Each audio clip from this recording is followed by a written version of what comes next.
It's pretty good. We're going. Sounds Going, good. going, going. Gone, girl. I bet that's a movie reference. It is one I have not seen, but I know the name. Okay. I think it's Gone Girl. I'm almost certain. Aren't we already in enough trouble over a movie reference? We've had a few issues. Uh. Issues. Do you want to introduce the show? That's your job, isn't it? Well, really? Did you just say I had a job? Well, no, because you've always Let me done tell it. you something. Does this look like a good day to pull that No, kind I'm of just saying thing? you've always introduced the show. Hi, everybody. I'm Renee Bray. This is my partner, Flip Orley. Hello. And welcome to Road Comics Adventures Live. We have had a day today, haven't we? It's been, it's been a time.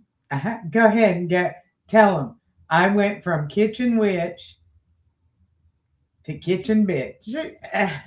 I wasn't going to say it because I'm not stupid.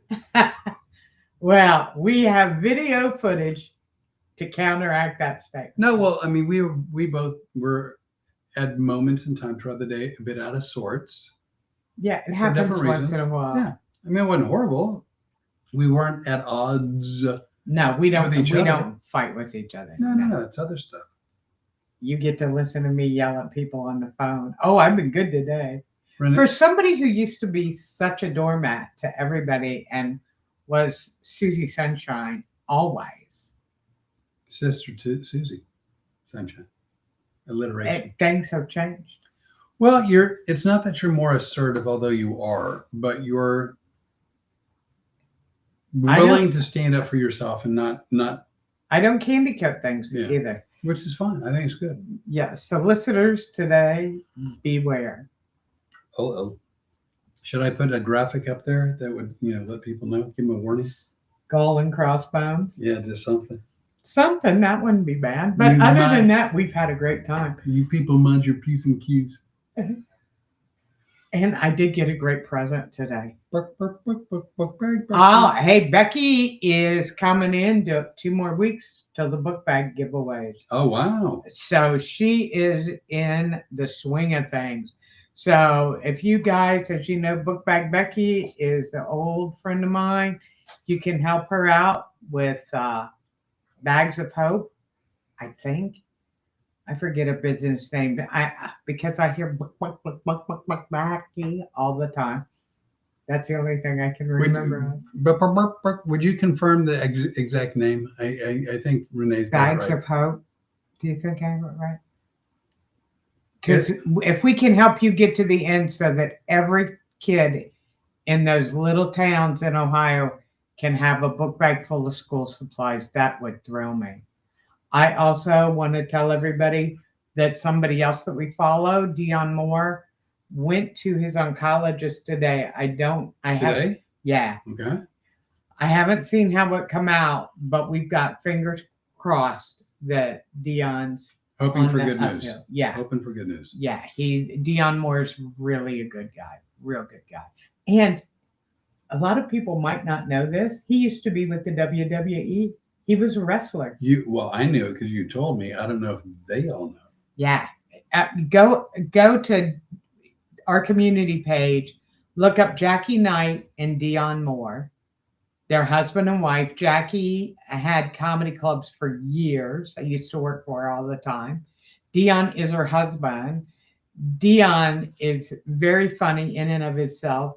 He's very entertaining. He had a tour around St. Augustine of the ghost and paranormal things. Oh, wow. But most funny is he used to be with the WWE. Was he? He had to have been in great shape. Maybe he still is, but yeah, great shape. Great shape. The Bags of Hope is my organization, nonprofit, and Backpack for Kids 2627 is my event. Okay, so you can look either one of those up on Facebook. Say them again, would you please, for me? Absolutely. If you're looking for Becky's organization, it is the Bags of Hope, and the upcoming event is Backpack backpacks plural for kids 26, 27. Thanks, Becky, for helping us clear that out. Well, 26 and 27. Yes. If you guys can help her get to the finish line, this is a woman that spends her Social Security checks getting stuff for these kids to make sure all these kids get a great start. She's got a big heart. She's a good person. And you got to meet her live and in person. Love meeting her. Absolutely. You know, the fact that you're such a good person and I still like you is amazing, because under normal circumstances, your goodness and the gracious way you live would make me feel bad about myself. And therefore, I would have to turn it outward to protect my fragile ego. But she's so amazing that I don't have that problem. But yet you felt the need after 5 or 6 months of knowing me to drive to Orlando to pick me up, to bring me back here, to be your business partner and roommate. Yes. What does that say? Oh, the coffee's hot. And so is the seat. No, it just... And you, Rod Tushat, my dear friend. Yeah. No, you have to say, yeah. Oh, Rod knows I love him. You know what he's saying? Spin the wheel, Flip. Hello, Rod. Whee! No, so here's the thing. You were backing yourself in to a rose bush. No, you're a very good person, and you do a lot for a lot of people. And I was so busy admiring you that I didn't have an opportunity to think how I would feel if I wasn't filled with admiration. Is what it was. Is your seat feeling a little squishy because it's full of something? I know my admiration for you is endless. But for realsies. Hi, Rod. Rod, can you believe that crap right there? No, that's true though. And Stephen Boyer. Stephen Boyer, how you doing? Hey, Stephen, you're still in Dallas, aren't you? Because if you are, I hope we get to meet live and in person when we do it right. Live and in person. And in person. I promise I won't do it if you show up. I promise. Stephen is tomorrow at the free lunches, the kiddos are getting McDonald's Happy Meals. The local McDonald's is giving me a deal to buy one, get one free. That's amazing. But you know, that's the local one. It's too bad that a company like McDonald's I can't take over a couple extra meals. Doesn't go, hey, look, I don't know how many you're going to give away, Becky, but I got news for you. McDonald's could afford to throw you a few more. Not the local ones. I think that's great. That no, the local business, company, because again, in many cases, they're franchise owned. Right. Absolutely. But I tell you what, Becky, you're amazing that you do all of this for kids. And also, you take care of a lot of people in nursing home facilities that don't have anybody. You do really make a difference in somebody's life. In many people, yeah.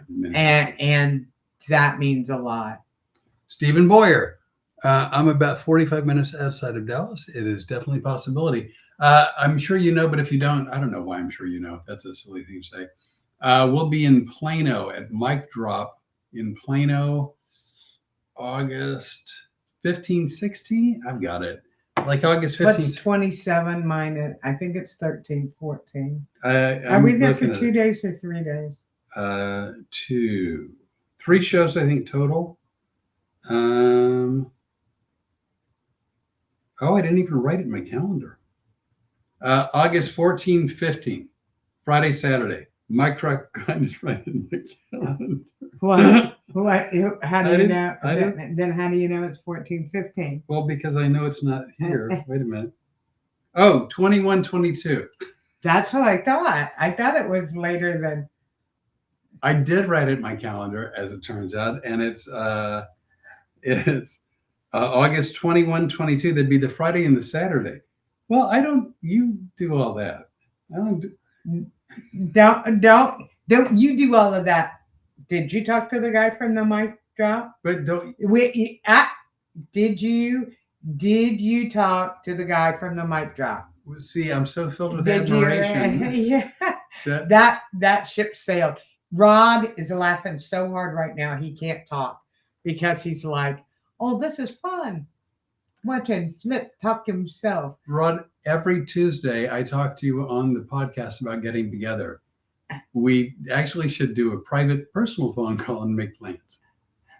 Well, I just think that'll be better because I just keep And talking. you'd like to do it tomorrow because Well, it may be a little hectic around I'm here. thinking at 6:10, I'd like to meet him for supper at 6:15.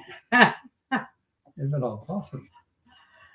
Hey, August 21, 22 at Mic Drop in Plano. And I'm more than likely going to be there. And if Renee's going to be there, then Storm, the Road Comics Adventures dog, is going to be there as well. Yeah, and I'd love to meet you, Steven. I really would. I think it'd be a and a half. Yes. I do, I got to meet Joanne. Wonderful lady. You know, I love Joanne. Yeah. I talk about Joanne all the time. We love Joanne. She went from being exclusively my friend to our friend to now, like, I just get to listen in. I talked to Joanne. I know, basically, here's what Joanne said. You know what? We talked about this and that. Your name was brought up. We both said hello, and then we just moved along. Joanne's amazing. I'd also like to thank my friend Darlene. I haven't done that yet. You started to, and I interrupted you, and I'm trying to get better. So we are going to have a conversation where I'm quiet and you're doing the talking about Darlene starting. You're trying to suck up because you got yourself in the rose bush. Now. Darlene, I just want to thank you so much for the care package you sent me. And Flip really wants to thank you because how many times have you heard me complain about my hair? You broke the abacus. I lost count. Chat GPT said there's not a number that goes that high. I am not a prissy hair person. And this is the one time that I was. And I've been using the natural stuff on it and it's getting better. But Darlene from Darlene's Hair Hut in Fort Myers, Florida, she's done my hair a bunch of times. She's a great hairstylist. She sent me a care package. That meant more to me than you will ever know, Darlene. If you ever have a problem, call Darlene and go see her. She does a great job. But most of all, thank you for thinking enough of me to send me the care package. That's wonderful. I'm starting in the morning on my hair. And nobody's more appreciative of that than me. Flip. Yeah, no, because all joking aside, Renee went in with the best intentions and she went to what was thought to be a reputable hairdresser, asked for something fairly simple, brought her pictures and directions, and the gal promptly ignored everything she said, used what we think might have been an old product to fry the hell out of her hair and overprocessed it and cut it completely wrong and then ushered her out the door. It was horrible. Yeah, it was really horrible. And I'm getting now I get handfuls of hair just coming out and breaking. It's awful, but I know what Darlene sent me. Not only did she send me all the product, right? You should see the instructions written on there. Oh wow! Yeah, a moron could follow these instructions. So Darlene knows who she's dealing with. Now you said that she sent in products from an amazing company. Yeah, they're called Surface. Surface is a great company. Where like what all you don't? I'm sure you don't remember everything because there was so much. What kind of stuff did you see in there? A protein treatments and things to help your hair start to heal. Oh wow! There's special shampoos, conditioners. I can't wait. That's exciting. Life might start getting good for you. Let's see. We've got Naniki who's popped in. Hey, Nance. As well as Krista. Hi, Krista. How's everybody doing? Good to see everybody. You know what? We did have a rough day today. I'm thrilled to be doing the podcast tonight. I'm suddenly, all joking aside, since about 5:58 Central Time, I started feeling better. Oh, good. Yeah. You guys brighten us up, I think. I had kind of an icky day today. I just, You didn't feel good. I was in a crappy. I didn't start out in a crappy. No, you mood. started out in a great mood. Yeah, but everybody decided that I was too happy and started raining on my parade. That's true. Jeff Clark says, "Hi guys." Hey, Jeff Clark. See, Jeff, you do it right because all anybody ever has to do if they don't know me, or if they don't know the Renee, just round up, right? Hi guys, as opposed to someone just saying hi to me and ignoring you, or saying hi to you and ignoring me. Just a very simple. And Jeff, you know us, and you're still, you know what? Very inclusive. Hi guys. How easy is that? Krista Polk. Hey guys. She went with a slightly different feel. Naniki, ditto. Wow, she took that right out of your playbook. She did. I like to ditto people whenever possible. I was making an offhanded comment and change my mind. Is that why your face is so red right now? Well, it sounded funny in my head, and I was able to stop it before my mouth let it go. Don't you? It was so close to escaping. Nope. Look at you reeling stuff back in. Very rare. Stephen Boyer, I tend to have that effect on people. Oh, yeah, I do very much enjoy talking. Stephen's a good egg. Yeah. Stephen, you know what? And so is Jeff. Actually, all of our people are. Look at Becky, Nancy, Darlene. Look at all the people. I think we've been very lucky that the friends that we've gathered along the way that make up our community. And I've been doing a lot of putting some things together for our content as we move forward with some projects we're working on. We're putting everything together about us. And the one thing that I can tell you that one of the agents we're working with was really impressed with was she said to me, "Oh my God, you guys have put together a community.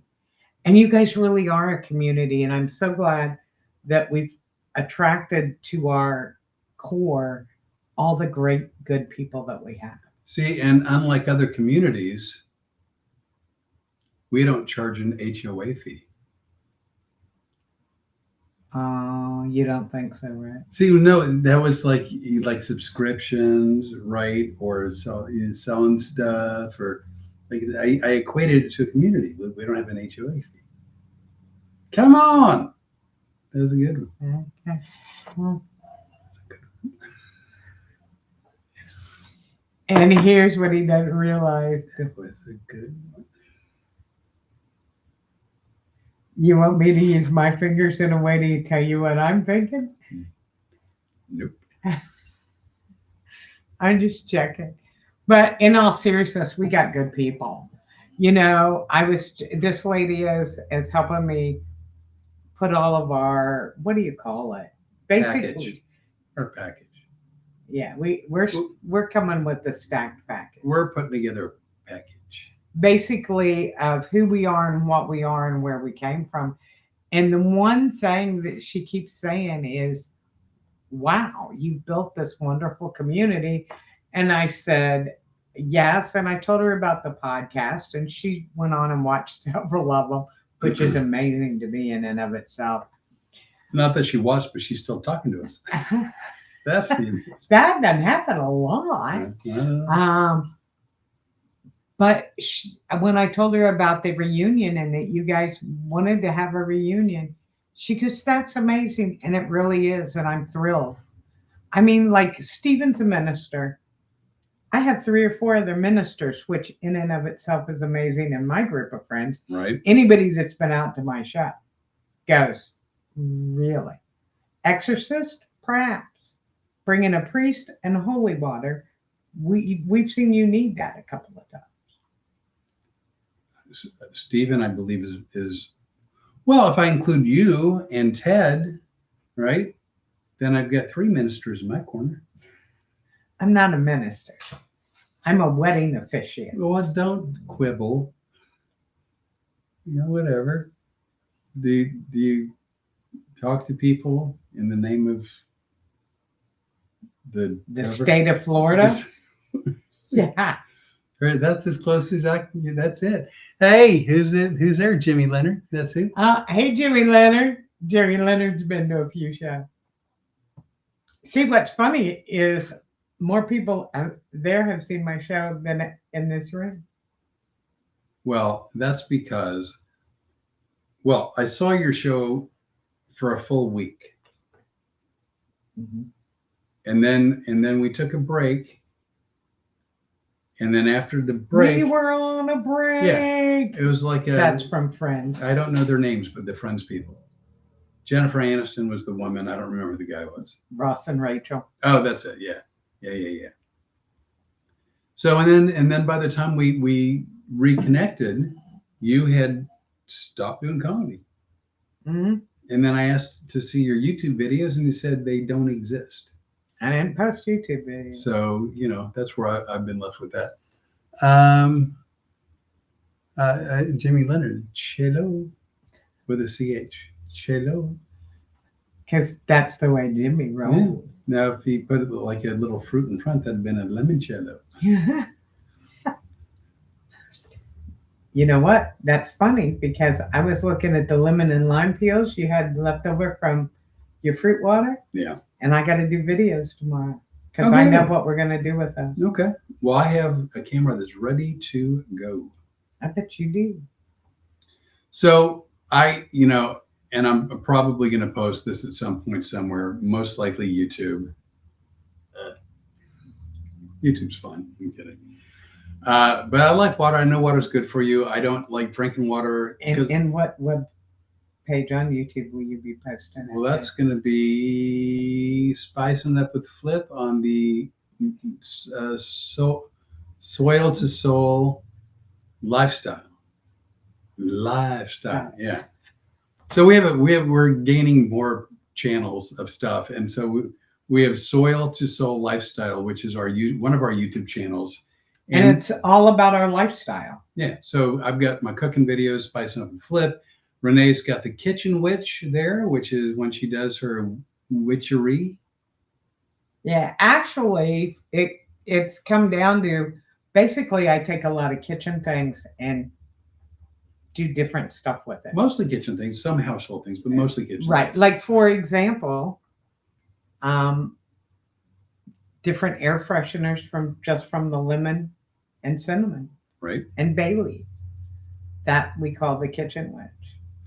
And then she's got Naturally Nurturing, which is also naturally made products that are mostly good for skin and hair care. Anything you would put on you as opposed to food that you put in you. Jimmy Leonard, you heard what I said. He goes, kitchen what? Kitchen witch. Yeah, you got here late because earlier today I was the kitchen bitch.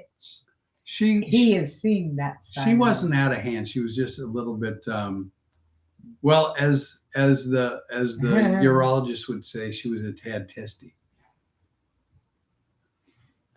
But yeah, I was. I really had a rough day. I feel bad. I feel bad when I push that side on you. Yeah. You don't see that very often. No. And it was not bad. Not bad. Didn't help when the dog. This dog betrayed me today. This gets back to Renee trying to see the bright side and looking at the best point of view of something. So I got my dog when she was 5. She's about 9. So I don't know, June 3-4 years ago, whatever, it doesn't matter. Anyway, so what I discovered early on, she loves water, absolutely loves water, loves puddles, loves mud puddles, doesn't care what it is. If it's available, she's jumping in it, she's rolling around in it.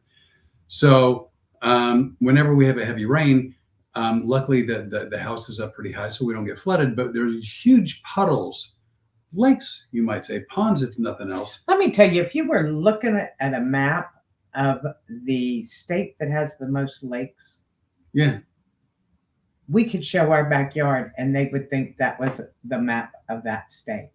After a good rain, Opie might show up with cover overalls and a couple rocks and a fishing pole. That was a good one. Nice try. All right. So we had a lot of rain over the last couple of days. That was. My whistle's been broken Which ever one are you since trying to I do? found Opie. Oh, that sounded like I Dream of Jeannie. No, dude. No, it was do do do do do do. Oh, okay. Do do do do do do. You do better. My whistle's been broken ever since I fell. Really? Mm-hmm. Remember, I used to be able to whistle pretty good. I could call her and stuff, and ever since I fell, I haven't been able to whistle like that. Wow. So so it rained pretty heavily the last day or so, and we had big puddles in the backyard. But luckily, we'd had enough dry spells before that where like the ground started sucking up the puddles. So Renee decided she was going to be optimistic and cross her fingers, and she let storm out. I was going to check the garden. You didn't feel well, and I knew, and we're going to tell them about a new product in a minute because we were so excited about this product. But here's the thing. I said, look at her. She's been staying right with me. She's been so good. I'm going to take her. And I even told her, Storm, we're going to the garden. We call it the back 40. And she looked at me like, Renee, I'm right there with you. And then what happened? You took the leash off and she said, great, it's a Donnybrook. And she took off for the puddles and you didn't even know. So when she came in, I was so busy working in the garden that I thought she was beside me. Apparently she wasn't. It's Adam Schmidt. Adam, how are you? How's the new restaurant going? Oh. I was started to say my favorite chef. You can say that. You can say that. I'm your favorite home cook. You and Flip are my two favorite chefs. My hat is off to the chef who has a chef's hat. And a beautiful restaurant up at near Cleveland. So to finish the story. So the dog comes when Renee lets the dog in, she comes running up to me, and all I see is like Pigpen from the Peanuts characters, but wet, not dry, right? And I'm looking at her and she looks happy as a clam. And so I yelled for Renee. It's like, what did she get into? And Renee's like, Lita. And Renee came in the room. It's like, and he's doing moly. This with his hand. So immediately she had to get taken out for a bath. And, Renee's like, but we had a deal. I'm like, you literally are making deals with liars. If she knows there's a puddle in the backyard, she will beg, borrow, or steal to get her happy ass in that water. And I told her, you are on the S list today around here. And she went, I don't care because I really love. If you think she loves rolling in puddles, you should see her take a bath. Yeah. She loves it. And she's like, the more I scrub her, she's like, oh, it's a spa day. Stop it. She's getting her massage. So it was a Beretta moment for her, the TV show Beretta. Uh-huh. Because she was willing to do the time, so she had no problem doing the crime. As long as she gets that spa day, she's stuck, all right. Gloves are off. Your face is red. Gloves are off. You know what? That's something I would like to ask you guys, if you don't mind answering a question for me. And you can, if you don't mind, don't put it in the comments, because sometimes just think it really hard. Do I need to send you off to go look for some stuff that doesn't exist? No, just don't put it in the comments. Like, Renee, no. Here's the answer. Here's what. Because if they put it in the comments, we can't see it for 3 or 4 days. All right. Let's see. Joan Lippman, Noble, and also Pamela Pearson. Oh, hey, Pam. How's everybody doing? Good to see you. And you guys couldn't have got here at a better time because I'm wanting something. Go to my page and just write a comment on anything that isn't a live. On the live, we sometimes it takes weeks before they'll show us the comments. Ah, And here's what I want to know. We want to know because we told you we were putting all of this stuff together for our package. We want to know why people watch our show. Do you watch us because you're just waiting for the wheels to come off? by the way, we might give you a few sample ideas why, but those are not all inclusive. So if you have your own reason, that's fine too. Go ahead. So, do you watch Waiting for the Wheels to Come Off? Are you watching because you've got a free hour and you had nothing better doing on Tuesday? Are you watching because it's comfort food? Are you watching because you're friends with Renee and you just like seeing your friend? Are you friends with me and you just like seeing me? Are you watching to get updates? Are you watching because it's a fun podcast? Like, whatever the reasons might be, we'd love to know what brings you here. Actually, our agent would really like to know. After she watched a couple, she probably went, "Why the hell do these people turn?" Not even what brings you here, what brings you back, and Why do you watch and why do you stay with us? because we appreciate it. We love it. We do love it. I got to tell you, Tuesday night's my favorite night. Me too. Jimmy Leonard, because we like y'all. Damn, he's like you. When he's being nice like that, it scares me. And I also love it. He's a very sweet person. Naniki, all of the above. Well, see, that is so sweet. It is. See, I hate to even ask because everybody's so nice. Well, and it's not like, and it's weird for us. But when she said to me, she said, "You have a great following," and she was reading the comments, looking at the two shows, and I don't know which podcast she looked at, but I know she looked at a couple, and she goes, "You guys have great followers," and she goes, "Where did they come from?" And I'm like, "Well, we went to school with them. We've been doing comedy for a long time. Some of you guys have been with me since high school. You come out to see shows. Same with Flip." it's just really hard when someone asks a question, what do people find appealing about you? It's really, I don't know, for me, I think as well, it's really hard to answer a question. We don't know. I mean, I know what I find appealing about me. I'm a hoot. Jimmy Leonard said, "I watched because of the picture behind you." And then Cindy Tayo. Oh, you know who Cindy Tayo is? I do. She comes from Wilmington area. Uh-huh. And she went to school with you. She went to school with others that you hear so much about. She never went to school before. She bought my mom. It's their house. She lives in the house that you grew up in that they bought from your family. That's correct. Are you saying she never went to school? I don't know where she went to school. I don't know. She lives across from the Magic House. Well, why besmirch her reputation? They're really nice. Cindy and Jim are a whole lot. No, I know have said nice things about them, and I hope they're. Yeah, and I'm hoping you guys love the house. I loved growing up in that house. I hope they're happy in their digs. They're fairly new digs, right? They had it for a few years now, or a couple years. Yeah. Mm-hmm. They closed on it April 27th. I think 21 or 22. So yeah. So 4 or 5 years. Yeah. Wow. Actually 21. Okay. I think they closed in 21. So anyway, we're not looking, to have our backs petted, or we're not looking to stroke our ego. We just were asked a question by an agent that we really didn't know how to answer it, and so we thought maybe you could pitch in and help out.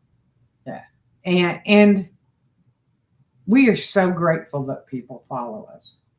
We really are. I mean, you guys are like family to us. So, I mean, speaking just for the moment for myself, I've been on stage doing my show for, and I'll just round, I don't know if it's more or less, but around 40 years, believe it or not, 40 years, which is jaw-dropping. And over those years, I've had people come up to me after shows like, it's my 10th time I've seen you. It's my 20th time I've seen you. I come to your show every time you're here. Sometimes I come 2 or 3 times in a week or whatever. And so I know people have been very supportive, and I'm always wildly flattered by that. And I just hope, if for nothing else, for no other reason, it's because they're entertained, and I try to do a really good show. But if someone were to say to me, you like in an interview, why do people come back to your show so often? I'm like, I hope it's because they enjoy it. I hope that's the reason. See, that's one of the things that's similar about us too. For example, Darlene from Darlene Haircut. Right? Darlene's probably been to 20 shows. 20 shows. That's amazing. Well, it's really, see, for you, I understand why people come back to see you. You're an improv guy. Your shows are different. Every show is different. You're amazing and you're incredibly talented. I'm a straight stand-up. Well, your shows are different. Well, I was lucky enough to do a lot of very different shows because I drank and I have a wild imagination. By the way, real quick, Becky, I like tuning into you guys because it's like you're right here visiting with friends. That's really That's nice. right. I can't wait to take some of these things. I hope you're remembering all of them because we're going to write this crazy agent tomorrow because she's trying to help us get some interesting new work. Yeah. You know. So, but your shows, and again, you are right. I haven't seen a bunch of your work. But you know. But I know. And you've heard stuff. And the things that people say about you, both to your face and behind your back, that, where they've just said to me, best comic they've ever seen, best shows they've ever seen, unbelievable that every show is different. They even, they sometimes are disappointed when you're creating new material right there on the stage that they miss some of the old material because they loved it so much. So there's all that and more. Yeah, and you don't know how much as entertainers that means to us and how much we appreciate it. We really do. But as we're going through some of these new endeavors that we're looking at, I've been surprised at some of the questions that I couldn't even answer. Very overwhelming. And it's funny. This is what I've done to earn a living since I was 20. I've been on stage since I was like 18. I've been earning a living doing this since 22 or 23. Entire adult life. There have been times in my life, because if any of you know anything about me, I've gone through some kind of rough relationships where like I felt more at home at a Marriott, in Tempe or in DC or a Hampton Inn in Dallas or whatever, than I felt in my own house. And then every time I'd get up on stage, every night for every show, I literally felt at home. And it was just so amazing to connect with audiences and to be up there in a very spontaneous moment and see that people actually were having a great time and forgetting their day and forgetting their problems. And it was just... And you forgetting your day and your forgetting problem. My problem, yeah. And I relate to that totally because it wasn't until I started doing comedy that I really felt like I was home someplace. And for me, anytime when I would hear, because I had a standard intro, she's been on all the talk shows, she's testified before the Senate. She is the dirty lady of comedy, Renee Bray. Oh, wow. When I would hear them say that, a light flipped on in my head. She tours regularly with the Chippendale Dancers. There you go. There you go. There was probably maybe 2 decades. It started with an improv in Brea, California, where they would play an Eric Johnson tune called the Cliffs of Dover as the show starter. Right. And then it got to the point where all the improvs were playing Eric Johnson, Cliffs of Dover as the show starter. And then I could be anywhere, night or day, working or at home. Didn't matter if that song came on the radio, almost like a Pavlov's dog kind of a thing, where they see the treat and start drooling. I would hear that song and my heart would race and I'd get ready to go. And it was just, that said to me, showtime. You know what's funny is you brought up an old memory I hadn't thought about for a long time. Some of you all see a lady named Kathy Sampson that comes into the chat. Sometimes she's from Fort Myers. I love her. She was married to Russ Sampson. Right. Russ passed away a few years ago. Russ was the manager of the club right next to Laugh-In Comedy Cafe that was owned by the same guy. Loved Russ. Russ and I were great friends. He picked out my intro song one night, and I had just come back from the Caribbean. Right. So I was black. I like to tan. I was black, and he started playing Caribbean Queen Really? for me Oh, as an intro song. Nice. And he got right to a really good part of it. Look, I've gotten goosebumps thinking so about cool. it. And I started using that as my intro song. How long? Like for some lengthy period, or? Oh yeah, for like maybe 8 to 10 years. Oh wow. And that was every night your heart races a little bit. For us, walking on stage is kind of like time to make the donuts. It's not what you would think if you've not been in the entertainment industry. I never got nervous anymore. I honestly stopped getting nervous the day after the day of the first Gulf War. In 2001, 2001? No, it's before that. First Gulf War? Get your thing. I know. We both cannot stand to not know something. It drives me But nuts. you know what? I don't remember when I got comfortable, but when I realized stage was home. That was my home. That was my hour to hour and a half escape from anything going on in my life. When I walked up on that stage, it was my relaxation place. Could not agree more. And it's a lot like people would say, I've had reporters interview me and go, what does it feel like when they announce your name? What did I say? 2001? I am and I know this actually. 1990 is what I meant. Yeah, 19. And I say, yeah, no. And I say that, right? Because that's the first year when I worked at the Addison Improv, 1990. And? My first night at the Addison Improv was the night they started firing Tomahawk missiles off battleships towards Iraq.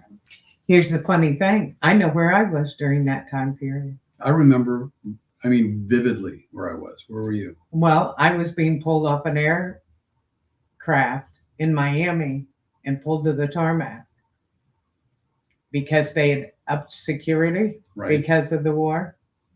And they found something in my suitcase that keyed them off. I was flying from Miami down to the Cayman Islands to work down there. And they came and got me out of my seat, pulled me out of that little exit door, made me walk down. Yeah. And they said, we need you to open your bag. And I had to pull things out like this with 2 fingers. Like they were soiled? Yeah. And because they found something in their x-ray equipment or whatever. And let's just put it this way. I was planning on having a good time in the Caymans. I'm like, really? I really think that you shouldn't leave this too much to people's imagination. Oh, well, like bathing suits. That's all. They're pulling out bathing suits and high heels. It looks like I'm going to stripper camp. That's what I meant. No, it sounded. How come? No, it sounded. No, I'm just saying it sounded like you were going to a happy time and Renee's private experience. I told you I had a group of people that. I'm just saying, as opposed Renee's fantasy excursion. As opposed to letting it sit out there, it's like I'm pulling things out, and I just, not going to discuss. No, I had like six bathing suits. It just, for those of you out there, come on. It sounded like it could have been a little bit more untoward. So anyway, I'm doing all of this, and I finally get to the bottom of the suitcase, and I go to pull out. I had a little tiny, those little coffee pots. Yeah. Oh, I knew that story, but I thought they did that in the Caymans. No, it was leaving Miami. On a jet plane? No. I watched the jet take off as I'm on the tarmac going, but I have to work. They didn't care. So I go to pick up this little 2-cup coffee maker, and they go, drop it. Oh, you got guns. I'm the good. And they go, what is that? It's a coffee pot. I'll show you how it operates. Can you tell them to come back and pick me up? Come to find out, because they were afraid of bombing and stuff, they saw the wiring and thought something was funky in my bag. Because I'm cheap and didn't want to pay the prices of coffee in the Caymans, because I drank a lot of coffee. I always carried my own coffee pot. That was the last time, by the way, I ever took a coffee pot. I missed the flight. The deal is with Cayman Air, they fly every other day out of Miami. If you miss the flight out of Miami, you have to drive to catch it the next morning in Tampa. So after they were done questioning me and my coffee pot, I had to get in the car and drive to Tampa, calling the agent going, you are not going to believe what just happened to me. Hey, funny story. Yeah. That's how I know exactly where I was. Wow. Well, And what also was important about 1990? Anything that you remember? I know for a fact what you're pointing at. Yeah, it's the first year you failed to call me. In January of 1990, Renee and I worked together on the International Drive at a Comedy Zone. I headlined, she opened for me, and we were there for a week and had a glorious time. What hotel was it? It was it Holiday Inn? Yeah, you did pretty good. Yeah, and so that was a Comedy Zone gig. Yeah, it was a Comedy Zone gig. And so then after every show, she would completely ditch me. She's like, hey, you seem like a nice enough feller, and I'd love to have a drink and sit and chew the fat with you. But I've got a friend at the other comedy club I'm going to go see. So, I'm not going to let the door hit me in the ass on the way out. We'll see you tomorrow night. That was pretty much how it was. That's how it was. So I was, I'd been angling to get into improvs for some lengthy period of time. And I was given a trial week, just like it was sort of a first time foot in the door trial week at the Addison Improv. And up to the Gulf War, they had something called Desert Shield. And at that time, if I'm not mistaken, Iraq had invaded Kuwait. Was that one? Which is the one? I thought Desert Shield. No, Desert Shield was when the buildup where they didn't go to war. Because the day we went to war, Shield became Desert Storm. Right. But do you remember when the hostages were overseas? The one that happened in 83? No, not 83. It was like 78 or 9. Around Carter? In Iran, Iraq, or somewhere else? I can't remember now.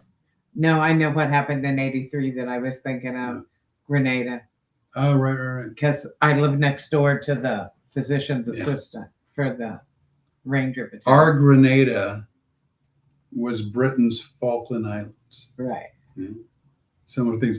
So anyway, I was very excited to work my first week ever and very nervous, very, because so much in my mind was riding on it, because it was the back in the day, the improv was the be all end all. If you got in with the improv, especially if you were East Coast.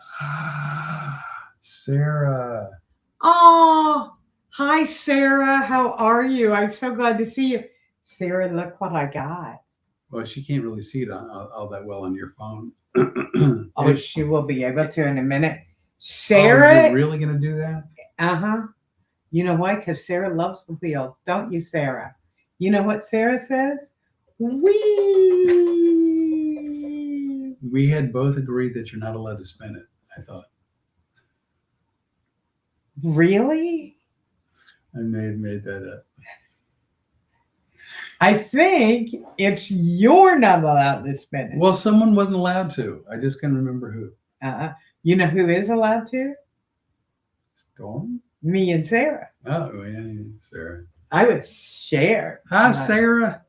So glad to see you. Sarah is one of your very one of my absolute dearest friends and one of my favorite people. It goes way back. Her and her husband Andrew. Lovely husband. And Andrew. I got to meet her and spend time with her, and just what nice people, and so sweet.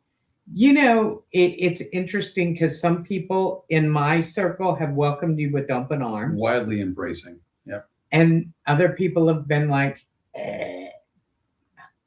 And it's been the same with some of his people, but not Sarah and Andrew or Ted and Susan.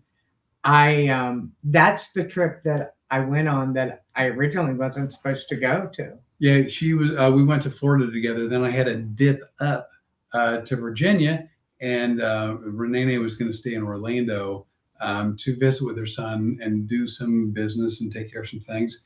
And at the very last minute, we made a change in plans, and she came up to Alexandria. No, Alexandria. No, the other one, the other A. Virginia. Arlington. Cucumber. She came up to Arlington and we had a great time. Look, it's like a rocket firing off in my head. So anywho, so I was very excited about getting to do the improv, but really nervous because Tamila was writing out. I think at the time they had somewhere around 12 to 15 clubs. So it was a lot of work potentially around the country. And I was sweating and I was sick and just really worried. And all of a sudden we went from all this huge buildup for months where we were, Desert Shield, and I guess hoping that Iraq would back down, which they didn't do. And then the day that I was starting my first night of shows at the Addison Improv, I heard Bernard Shaw on CNN saying, well, the Gulf War has started, is now Desert Storm, and they're lobbing Tomahawk missiles off battleships. Welcome to the stage, your comedian, and Mr. Flip Orley. I was like devastated, first of all, that our country was going to war. Right there, right below Sarah's name is Brian Hamilton. Hey, Brian Hamilton, another one of our friends who has suffered some really tough medical issues. He's a fighter, man. Glad to see you, Brian. From Cindy Tayo, you look great, Renee. Love your hair. Oh, thank you. We're getting there. Yeah, since Cindy saw me before I locked myself down in the house. Oh, right. After I sold my mom's house and went back, that's when I'm down about 125 pounds since she saw me. I know you've done a hell of a job. Yeah, so have you. We're kind of skinny together. We've dropped a little bit of weight. We have. We've dropped other people. I've dropped a whole other person. I'm down, I think 40. Down in the ballpark of 40. Yeah, you look great. No, You're doing great. Back at you. Yeah. So I appreciate that, Cindy. You guys were very sweet people. Brian Hamilton. Did I pronounce your name right? Hamilton. No, it's Hamilton. Somebody made a typing error when they. Oh, okay. I thought so. It said because he's all about the short comments.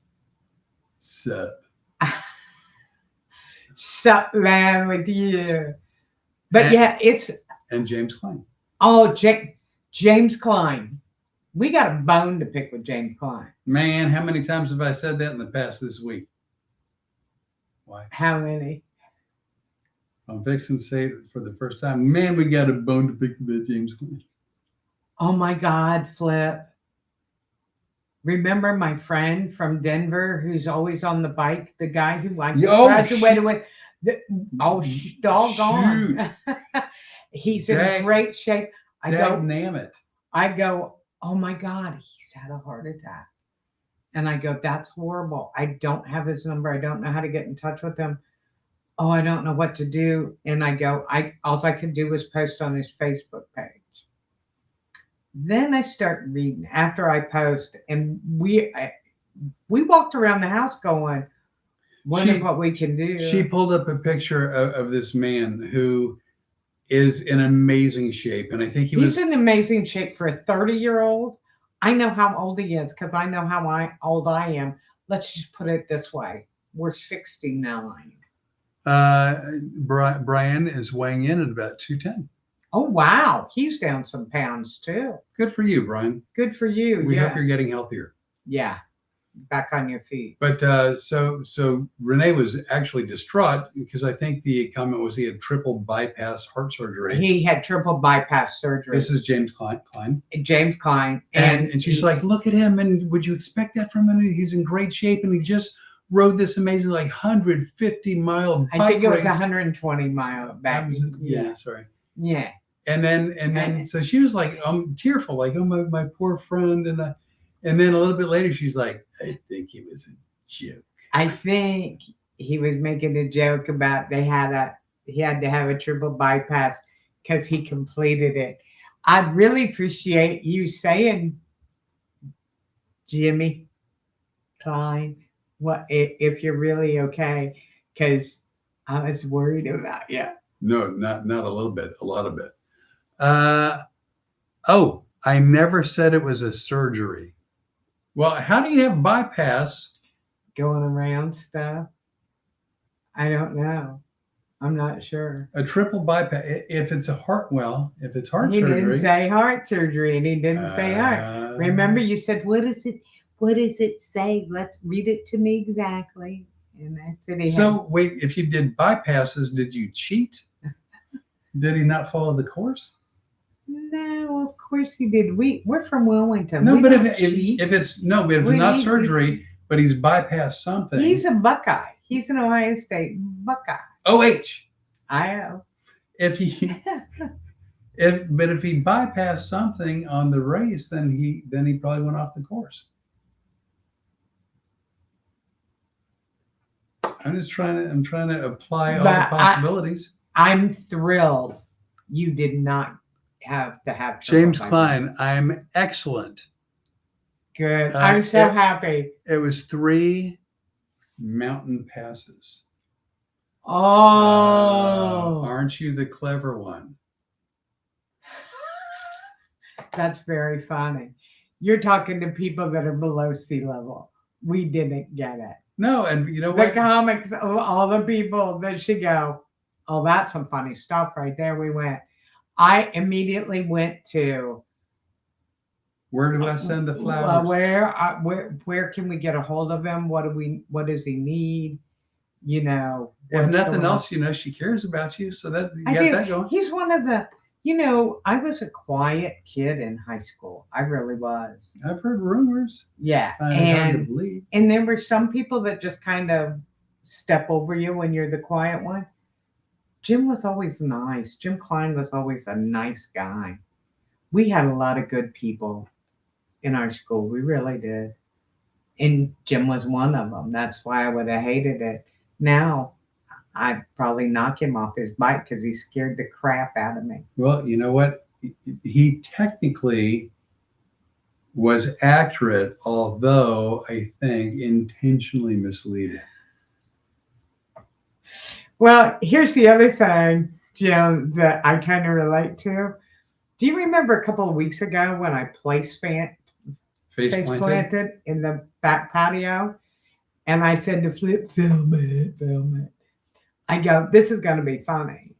Oh. And he goes, nope. No, it's not funny. And I go, yes, it is, because I was just making fun of you for biting your lip, blah, blah, blah. So I'm waiting for it to turn into a yuck fest at the Chuckle Hut. And the only one that had anything funny to say was Jeff Clark. She's sitting there. First of all, if you don't know the story, very briefly, she had fallen in the garden because she tripped over a fence. And then she was coming back to the hose bib so she could get more water to bring it to finish watering the garden. And when she turned to tell me that she had fallen in the garden, she tripped over the hose and she fell down again. But the second time, she actually fell on the cement, face first into the cement. So she's like, are you filming? I'm like, no, I want to make sure you're okay. And she's like, don't be a wussy. I want this videoed. I'm like, so I did as quick an assessment as I could, but I got the camera out. And it's like her eyes had flashed no sale signs, right? It's like, how many things do I have up? Thursday, right? But But nonetheless, like she wanted to make this video, and I feel horrible about it. But then when it was all said and done, she's like, "I'm posting it, and people are gonna laugh their ass This off." is going to be really funny. I'm like, "No, nobody's gonna laugh." She's like, "It's hysterical." Here's what I thought it was. I thought it was like a callback to the night you were making fun of me for in the kicking video, from where I wouldn't throw myself back on a mattress. I just gingerly sat down. And while you're doing the demonstration and making fun of me, you pulled a hamstring and fell out of the lazy boy. Well, okay, correct me if I'm wrong. Although hopefully none of you want to see either one of us injured. There's something a little bit funnier about having like a lazy boy accident where you pull a hammy versus going face first into cement. I'm just saying, in the grand scheme of things, one's a little bit more yuckle than the other. That's the thing. Jeff Clark, LOL, makes me sound to be kind of so crass. No, you weren't crass. What did I tell you? I go, oh my God. Thank God Jeff for Jeff Clark. got it. I love Jeff Clark. He gets it. He's going to be funny. He brought up, oh, here's another place where you were a lot of fun. He brought up the 8-year-old attempted assassin. Man, I still have wanted posters out for her. Because if you guys have never seen that, we were at a Mardi Gras parade. And, you know, they throw little trinkets and stuff. And this little 8-year-old girl. She looked at me and she goes like this, right? And then she goes. And then she Flip. I have the video. Now, do you really want to tell them? Right, do not make me show the video. I will show the video. And then she sidearmed it. Because he kept making up stories like this, and he actually went through and went back through every piece of video we had, and he goes, "Oh, she is kind of little." Yeah, she's like 8 years old. Yeah, but she had a Popeye arm. She had this really huge, like she'd been eating. Now, did she do any of this? Yes, she's like me. She's like right in the eyes, like you're going down, right? And then she just wing. Skew. Wee! I still, Sarah, I'm so glad to see you. You have no idea. I can't wait till we see you and Andrew again. Renee's almost all healed. I still have a scar from the 8-year-old assassin. That's all I'm saying. Hey, the only thing that broke on me was my whistler.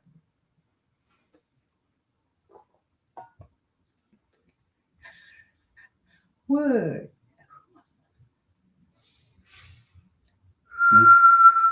Oh. It's just because my lips are still got a little road right here. That just struck me funny.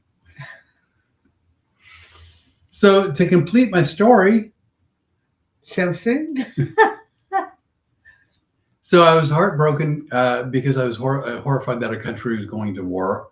And then also on the timing was that on the night that I was doing my first night of my first time at the Improv, this gets all the way back to you saying you weren't nervous on stage. It was home for you. I used to get nervous on stage for no other reason because I was always worried about getting volunteers and the volunteers being good and being able to do my show the way I wanted to. So it wasn't just connecting with an audience or telling jokes or whatever. It was like the hypnosis component always made me a little bit nervous. And I suddenly realized in that very moment, everybody who was in harm's way, right? Whether they're in the military, the law enforcement, firefighters, first responders, there's so many jobs that if you have a bad day, it could really mean something serious, either life changing or life ending, right? And I suddenly realized if I have a bad day on stage, it just means that I didn't feel good about my job, and I'm going to go back to the hotel with a bruised ego, and I'm going to wake up the next morning. The sun's going to shine. And you're going to get up, and you're going to go and do it again. And then just putting it all in perspective, I suddenly realized, I have this drive to do the very best show I can every time I'm on stage. But if you put it in perspective, good, bad, or indifferent, I was going to be okay. And it just gave me that moment where I could take a breath and relax. And once it was in perspective, to just really enjoy it more. Something that put things in perspective for me and about the job we did that made me love what I did. Mhm. Besides, I love doing comedy. It was a lot of fun because being the quiet kid growing up. Yeah. I'm not so quiet anymore, and I got to kind of let things out. But there was a night I was in Key West. It was a Holiday Inn, and the upstairs was the comedy club. It was a Coconuts room, Coconuts Comedy Club, very large chain of comedy clubs. And I did a show, and I did one of those long shows where I was having a good. If I was having a good time and the audience was having a good time, I can do a long show. Right. And afterwards, these people came up to me, and I'm like, "Oh, they're going to complain that I went too long or whatever." Blah blah blah blah blah. And they said, "We just want to thank you so much. We have our our brother and sister-in-law with us, and they've really been going through something horrible, and they laughed tonight. It's probably the first time they've laughed in 6 months." And I said, "Oh, I'm so sorry to hear that." And they said, "You may have heard about them in the news." Well, I don't know this story, I don't think. And they introduced them. They were the parents of a child, and anybody in the state of Florida would remember this name. His name was Junie Rios Martinez. And he was a little boy, 8 or 10 years old, who was a big surfing kid. Right. Won an award. They put a big article in the paper about him. This guy saw him and wanted Junie. Created a false identity as a magazine guy. Got a hold of Junie. Kidnapped him and murdered him. Oh, I knew nothing of this story. And it was his parents. We've wound up through the years being very close friends, but they have many times told me the first time they ever laughed again was Wow. that. And not too many years later, we went through a tragedy in my family where a person took advantage of one of my children. And when I went to the news media, they were right there with me. Right. I was lucky not to have to bury my child. They did. But I realized what we do can be also changing for people. You think you're just a dumb comedian. Right. And sometimes we're not just dumb comedians. We serve a purpose. There is a healing power in humor. Real quick, do you know what? Jeanette Murphy, right? Jeanette Murphy, yes. And you know her too. I do know her. You know where you met her? Magic House. No. The Keebler Tree. No. At the Pause fundraiser. Yeah, that's what I said. She has a twin sister, Annette. That's the one I remember. I'm going to show you the picture. You're going to know. I know who she is. When I said the Keebler Tree, I was kidding, obviously. Yeah, because who lives in the Magic House? Tammy Trapnell. My good friend Tammy Trapnell. That's right. That you hear so much about. I know. People are looking and just going, what? Right here, Road Comics Adventures, I believe, is Marla Joe. Hey, Marla, how are you? We were just talking about you. About the story you were just telling. Her comment was, "That's horrible. I remember these events. I feel the same way about music. It brings peace when nothing else will." That's true. And just so you guys know, if you see my friend Marla Joe, listen to some of her music, friend request her. She will give you her YouTube page. She is one of the most beautiful voices I've ever heard. She and I used to work together a lot. She and her significant other had a band, and we would be out on some of the gambling boats together. Oh, nice. And yeah, she's good friend, and we have the same birthday. So you know what a wonderful. I know when her birthday is. I'm just saying, I know when her birthday is. Uh-huh. I don't know the year for Marla Joe, but I know when her birthday is. And now, speaking of which, celebrating things, we got something coming up. Let me think. I know what it is. Do you? I do. So the Renee and I, as it turns out, because we're celebrators, Kathy Sampson. Kathy Sampson, we were just talking about you. Good to see you. We were, you missed it, and we're not going to repeat ourselves. You'll have to go back and watch it. He's so mean, isn't he mean? Kathy, I'm absolutely kidding. What were we talking about? Caribbean Queen. Oh, yeah. No, yes. You did something amazing for the Renee. No, she didn't. It was something really amazing was done for the Renee, and it was Russ, her husband. Yeah, I combined them as in the day. And into the. That was long before you met her. Oh, really? Mm-hmm. Okay, that part I didn't know. I didn't know that. We were talking about Russ, and remember he used to do all my intro music and stuff, and he was the first one that ever played Caribbean Queen for me. And then he made the DVD. This was back in the day. Right. Not a DVD. What's the CD? CD. He made a CD for me, and he goes, "Take this to all the clubs with you, and have them play this for you." Was that Billy Ocean? Yeah, Billy Ocean. Thank you. Good night. We'll be here all week. Man, my pits are stinking. I didn't know till just right now. I didn't think so. All right, well, good. For somebody that never goes outside, speaking of tan.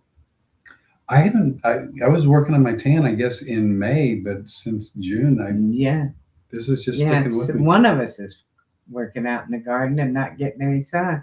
Maybe it's because of several people pointed out my clothes are 12 times too big. By the way, not that anyone cares, but if you notice, I'm wearing a different shirt than normal. So whatever. Rory Penland. Hey, Rory, how are you? Man of 1,000 voices. I know Rory. Did you just figure it out? No, I knew who it was. Okay. I knew who it was. Cucumber. Yeah. 6. Oh. So let's see. Rory Penland, great. With an exclamation. Great. So we get He's a great guy. Rory and I go way back too. Probably about the same time frame you and I do. Then I'm going to ballpark him as older than 30. Yeah. Just saying. I've talked to him since you. But anyway, you were talking about the anniversary coming up. So Renee, real quick, Kathy Sampson, Joe and Nancy said hello. I'll tell them I said hi too. I spoke with them yesterday. Definitely trying to come to the library to see y'all. She said to see you. I added the y'all part because she's going to have to see me too. But it's Joe and Nancy's anniversary to be discussed. Oh, it's their anniversary? Wild. They are great people. You would love Joe Galanos. I can't believe you didn't work for him at the Laughing Comedy Cafe. It was wonderful. I don't think I did. I don't think you did either. I don't remember. I remember they had one of the things they always did in comedy clubs was they would put your headshots up after you worked there. I don't remember seeing yours. Yeah. That was always fun, you know. And again, especially when I first started traveling and I started headlining, it became something I got very comfortable and familiar with. But the first several times where a club asked me for a picture, like an 8x10, and then to sign it, and then actually to see them frame it and put it on the wall. That was just amazing. Honestly, I mean, after you do it 10 years, 20 years, whatever, you get used to it. But the first year or two, I was just overwhelmed. It was amazing. And, it's funny. By the way, the anniversary is that I moved here almost a year ago. No, I was getting to it. We're getting sidetracked. I know what it is. So we have 3 anniversaries actually that we celebrate because we're celebratory people. So it doesn't include, like national holidays or religious holidays or birthdays. Yeah. But our anniversaries would be our first contact. It would be 35 years. In 35 years. It would be our podcast anniversary. That was a bucket list item for me to do a podcast. And then the one coming up right now here in July is it'll be the anniversary of a year ago when she moved here. Which Nobody is more surprised than us. July 17th? 18th. It's February 16th, Mm-hmm. July 18th. And I honestly know that the podcast anniversary is, I want to say May 31st. 31st. Yeah. So, And all of those are really important to me. Those were life-changing. There are very few dates in my life that I can say were life-changing. All three of those are life-changing. me At too. least two of them. Well, me too. Yeah. Right there. Jonathan from Phoenix. Don't y'all sleep? I don't. I'm a hypnotist. I sleep like a baby. I don't. The only time I don't sleep is if my allergies are kicking my ass. Actually, I've been one of those people all my life where 4 to 5 hours sleep is good for me. I have a hypnotist that I'm familiar with who has given me an audio, and if I ever have any trouble sleeping, I go, and I hear 3, 2, 1. I'm taking it in the pants here today. No, you're not, because tell me, does that or does that not sound like you? Well, no, it does. Rory Penland. Let's see. Love the picture, but I don't look it. I would love a signed 8x10 from both of you. I lost all of my 8x10s from friends when I moved to China in 2004. You know what, Rory? When we come to Florida at the end of August, we're going to get you 8x10s. I'll tell you something that's weird that I was going to say to you. Not only did it also seem really weird when a club would ask for it, Right. when somebody would come up and go, "Can I have your autograph?" Well, I have a story about that in a second. And I would just go, "Oh my God, you know what? I'm never going to be famous." Did you hear how many times I said the F word? You will never see me on TV. I'm just reading this because I find it funny. This is also from Rory, and then we're going to move on. From Rory, I hear Larry Silver's act puts people to sleep. Are we going to be nice?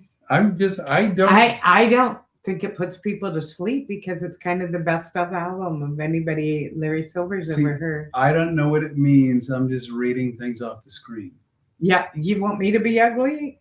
Sign me up. I got some of the best attorneys in the business that represent me. There you go.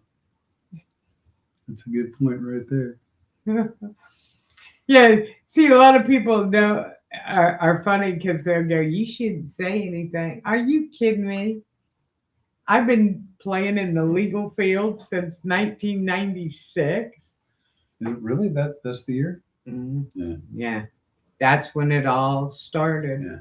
And I've developed some really good friends. But yeah, you know, if you've stolen jokes from me and you do them in front of me and go, "Oh, I didn't know it was yours," and I don't think it was yours. I think you started doing it after you heard me do it. Oh, I didn't know that. Really? Oh yeah, that's what he said. Wow. And I'm like, oh, wow. That's the guy I tried to help. I know exactly who. Well, I don't know who it is. I know exactly who it is. Yeah, I tried to help him. He had a problem with people. Go figure. No. I know. No way. And he said, "Could you be the face of the organization?" And then he can't step out of his own way. So you know what? When people are like that, you just have to get up and walk away. Yeah. It's funny that we both have had experiences I've seen over the years. And again, it's changed over the years with technology. But I've had other around the country hypnotists come to my show. At first, it was like notepads, then it was like tape recorders, and then it was like VHS cameras. And now with the onset of telephones, Cell phone, yeah. Cell phone. With recorders, because I'm going to tell you, I've been to a couple of shows. And first of all, if people think that I'm just You're like the little girl following you around while you're doing shows. Let me tell you something. Here it comes. Here it comes. I think the world of him. I think he's the best entertainer I've ever seen. And if you think you're going to steal his act on my watch, you would be incorrect because I'm walking the back of the room and I can see a flash of light in the audience. If you want to take a picture while he's working, we're fine with pictures. Comics, entertainers do not care if you want to take a picture of us on stage. Some do, most don't. If you're filming us, first of all, I worked really hard to make sure none of my material shows up on YouTube. You know why you don't want it there? Because other people steal it. He's a special case. He is somebody that's revered in this business. You would be surprised how many other hypnotists come in and try to steal his material. Well, they're more surprised because he has a pit bull now in the back of the audience who, thank God, we have had some great club owners that I go, they're filming his act, they got to go. Yeah, which is nice. But it's funny. So for someone to say to you, you know, I didn't steal it from you. Maybe you stole it from me, but they did your act, or at least part of it anyway, in front of you. I've had people contact me that's since I got here. Remember that? To actually go, hey, that bit you do, I love that bit so much. I'm doing it, but I changed this thing to that deal. I changed dog to poodle because that changes everything. So it's a brand new bit. Really, it's completely different because it's not. It's a kind of dog. By the way, I don't do anything with dogs, so this is just a funny analogy. Yeah. But ostensibly, it was like I changed dog to poodle, and that's why it's different. I didn't steal it from you. Well, here's what I love. I love the fact that I toured with a female comic for 8 years. She was my opening act. I took her on the road with me. She had 2 to 3 jokes. And I said, I could see she had potential. Right. But I really helped her. I mean, helped her a lot. And I thought she was a good friend. She repaid me. And let me tell you how she repaid me. I get a call one night from a club owner going, I have so-and-so in here. And did you tell her it was okay to do your act? I hadn't even retired yet. And I go, no. And he goes, do you want to hear? And I go, yeah, I'd like to hear it with my own ears. I heard it. He literally took the phone out into the showroom and he held it up near a speaker so Renee could actually listen to someone else, someone that she brought on the road, helped her write material, got her foot in the door to a lot of clubs, heard the same person doing her act. My act. Let me tell you something, my little head exploded. And not only that, here's another little story I'd like to tell. Do you mind? No, the floor is yours. It's a quick one.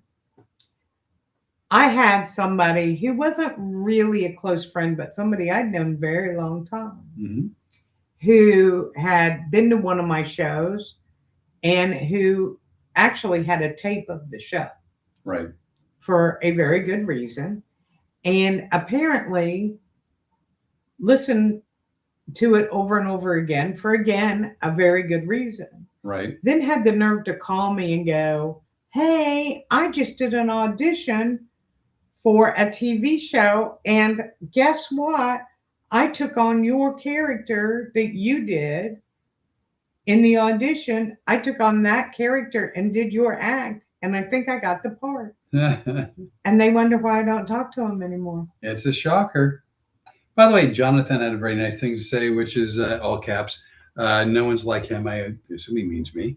He's the only one that has an act quite like that, which is I very, very nice. agree. Because I wasn't just saying it as a fan.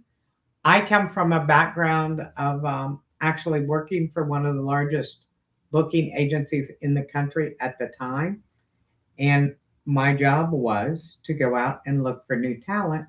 So I kind of knew what the talent was. And you were the standout of 35 years of my career. Thank you. we work in no industries without its quirks, right? I had a falling out with a club in Texas, and Jeff Clark said something. My wife Beth says hi. Hi, Beth. I love Beth. She's in Costa Rica on a medical mission and couldn't join in. You know what? Jeff and Beth are amazing people. He's rescuing animals. She's doing medical. On a mission, yeah. Absolutely. Yeah. So I had a falling out with a club in Texas, and they hired another hypnotist. And the first night this hypnotist came in, and I got this from someone who worked there and overheard it, and someone who I actually believe. The owner got up in the hypnotist's face and said, that wasn't what I'm used to. That's not up to my standards. It's not up to what my audiences have seen in the past. And then said, I want you to basically come to the office and watch a show, and showed him my show that he had recorded and said, I want you to do that. And literally the club owner said, I want you to steal his show and do his show. Oh, you want to hear something else funny? This is why if sometimes we act bitter and ugly, it's because we are. Here's the thing that happened.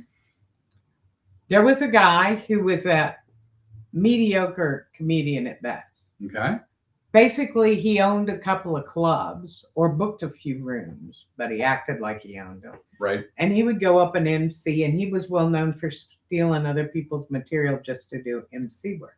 Oh, wow. We may have talked about him before. On the podcast or just you and me? No, on the podcast. Okay. Today. Oh. Yeah. Yep.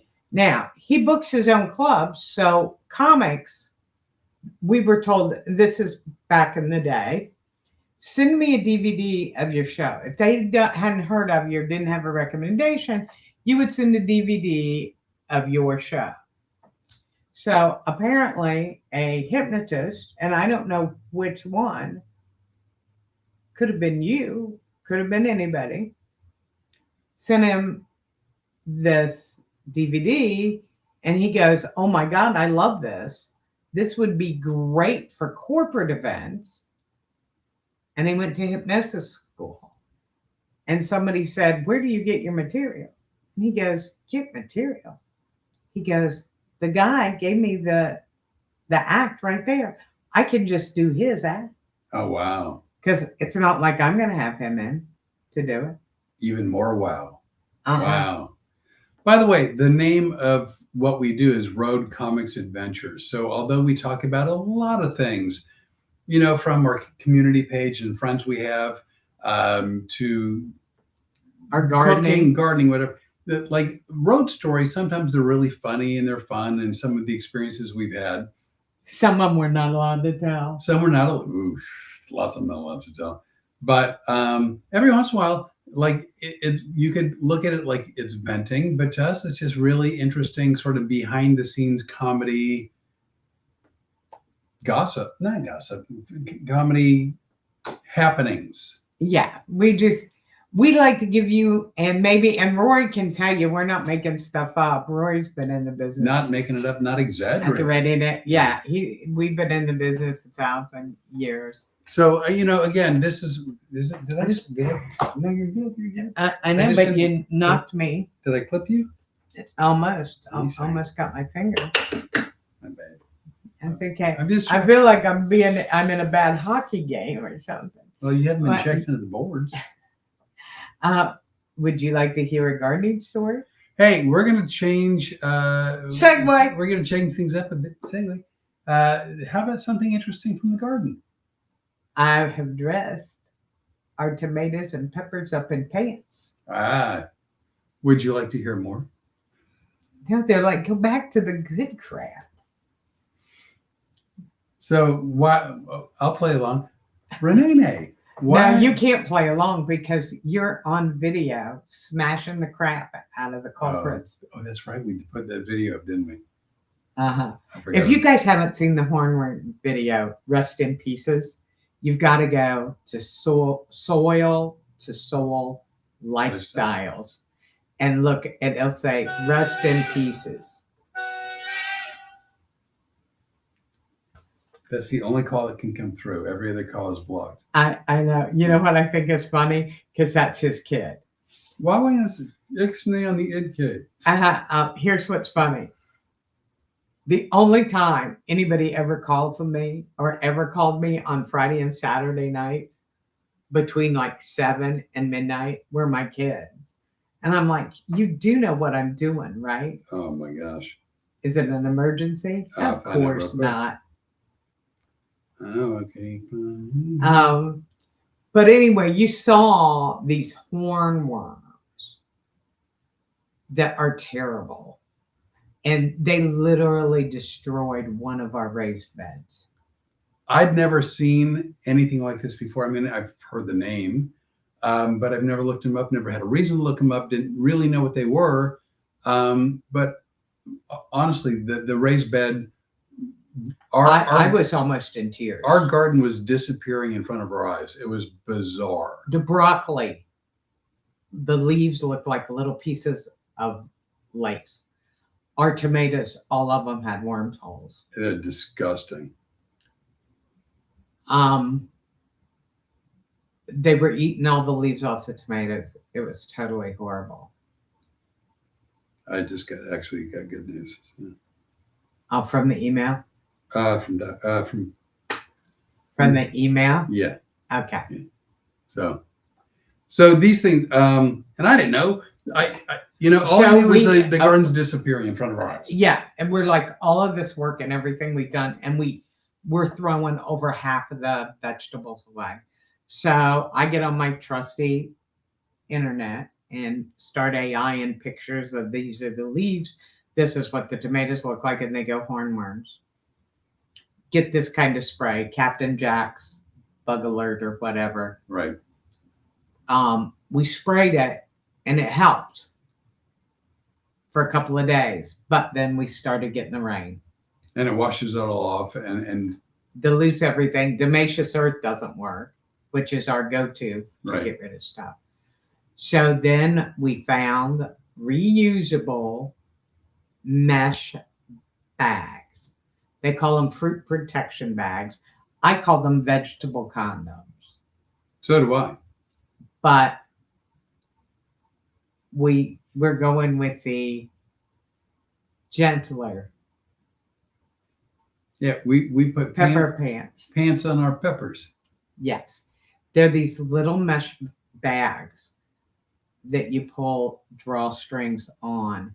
And since we've been using them, we haven't lost a vegetable yet. You know, it's so funny. We always have people that are sort of the glass half empty kind of people, right? So we're having problems right and left with these hornworms, and they're eating through the garden like they're at a buffet, at the Golden Corral, right? Oh yeah, I woke up one morning and I looked on the plants. This was after we found the first one day, and you got rid of it. I smashed it so hard, and it just eaten the entire garden, so it was engorged.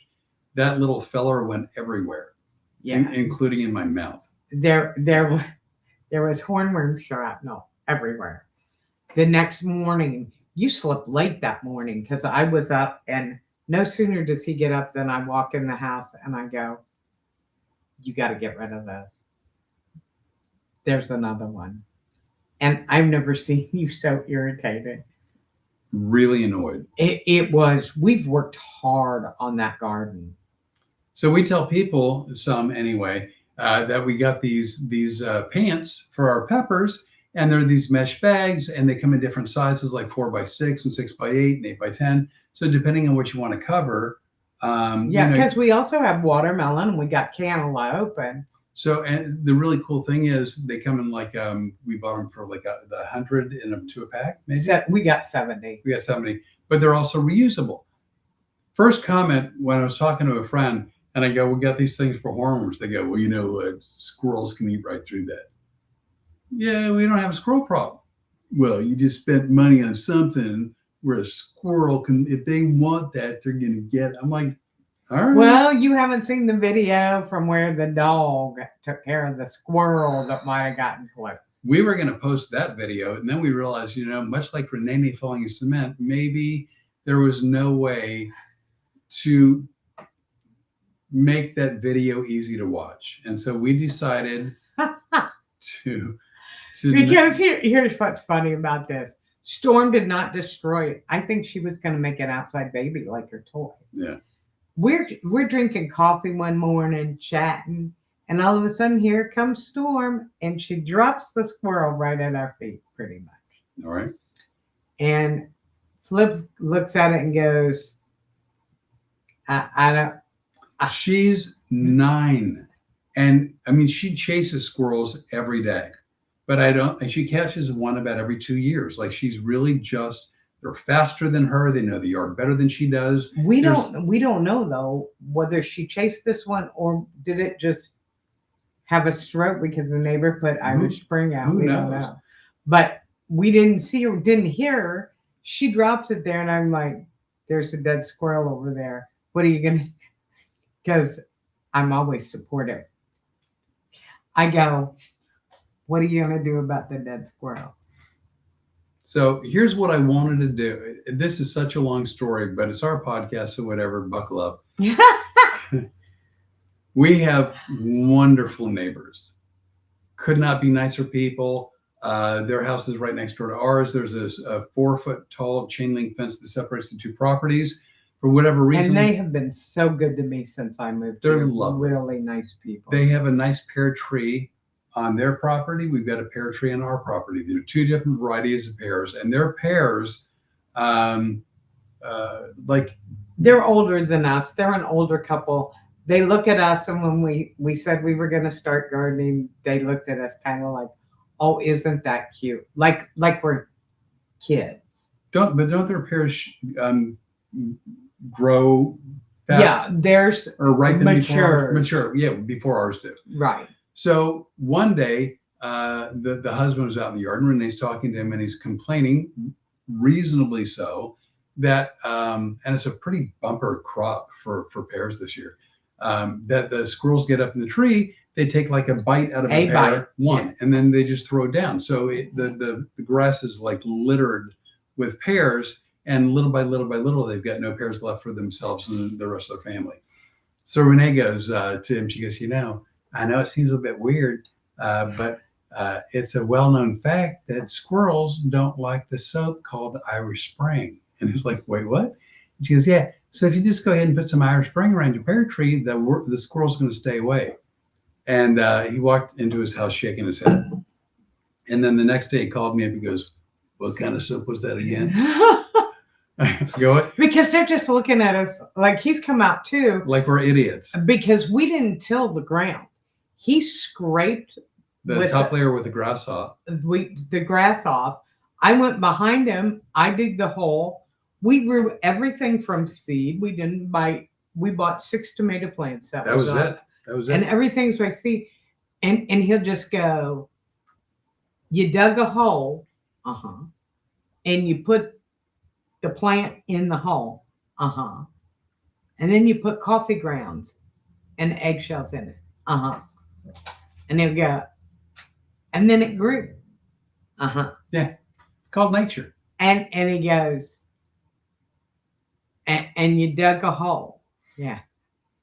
So he just keeps walking around going, Irish Spring, I don't get it. Irish Spring, I don't get it, and it worked. Yeah, no. So like all the pears are now in his trees except for when he pulls them, and the squirrels stay away. So when the squirrel either had a heart attack in front of our dog or ran in front of our dog playing chicken, maybe the squirrel was having a fight with his family and was suicidal. Can I interrupt here? Yeah.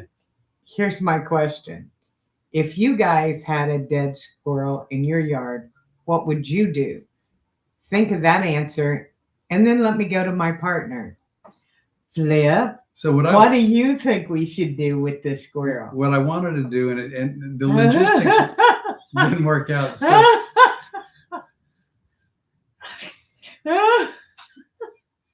what I wanted to do was dress the squirrel in like a Disney princess dress, and then stick the squirrel by our neighbor's pear tree, and then next to it, put a pear next to it with the bite taken out. because I thought that'd be funny.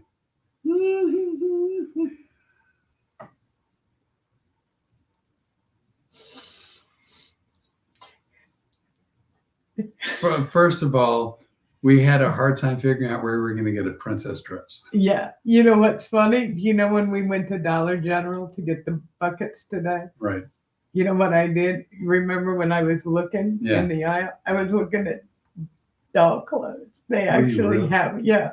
Because I wanted to look at something and I don't remember why. And then they have the little princess dresses, and I go, oh, for the squirrel. Just to put the squirrel. I'm sorry, the squirrel was unfortunately expired. Jeff Clark, hang him in the tree as a warning to all the other squirrels.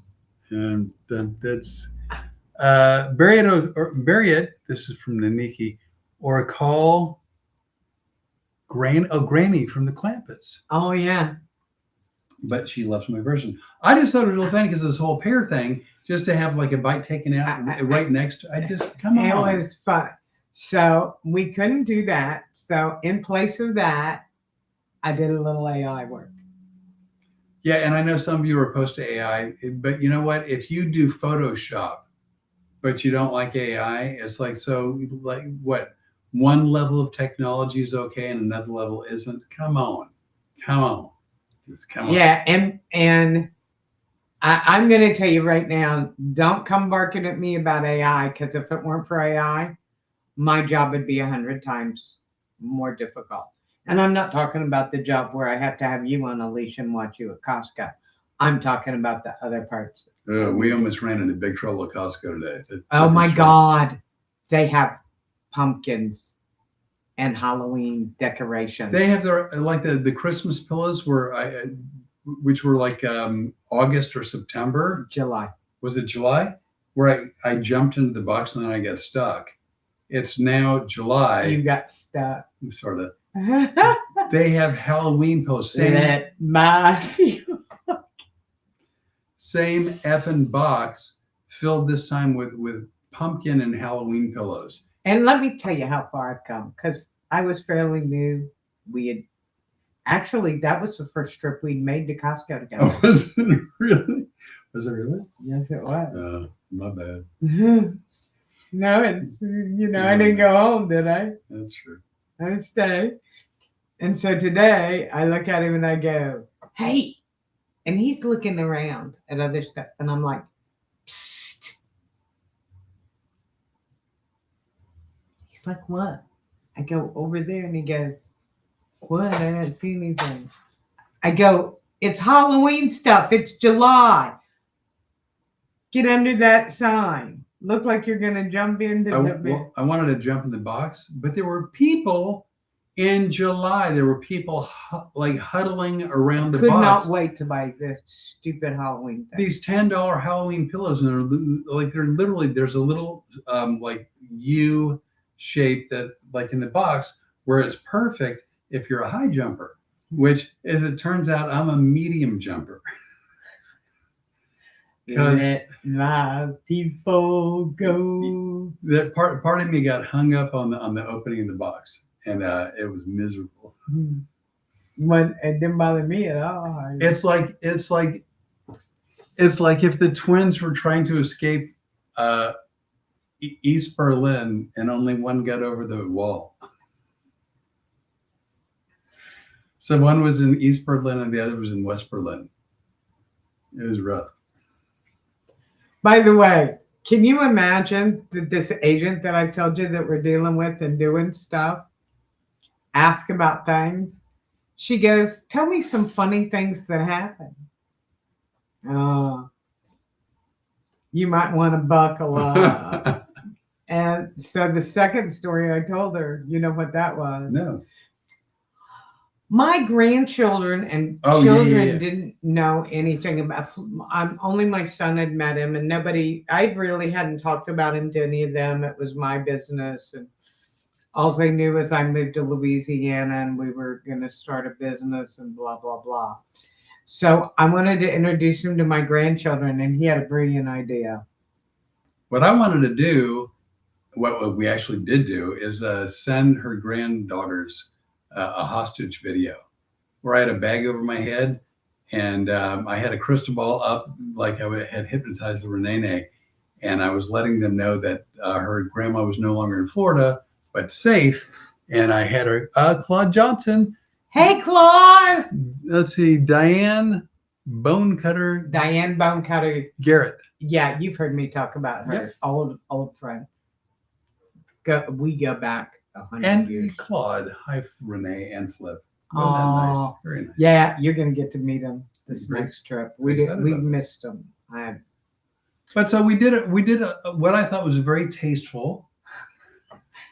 As hostage videos go. It was, And it was hysterically funny.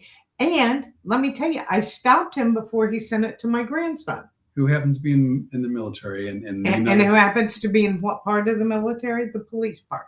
right there, Mike Peters. Hey, Mike Peters. Hello, friends. Just got back from a trip to Discount Tire for over 3 hours.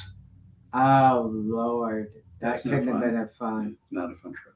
No, you were a hostage. He was a hostage right there. But my grandson is military police. And Flip goes, are we going to send it to him? No, because I don't want the SWAT team coming through the front door. The government may go through their phones. Well, I want to make jokers and stuff without either being tased, taken to jail, or having like A dirt sandwich. a dirt sandwich.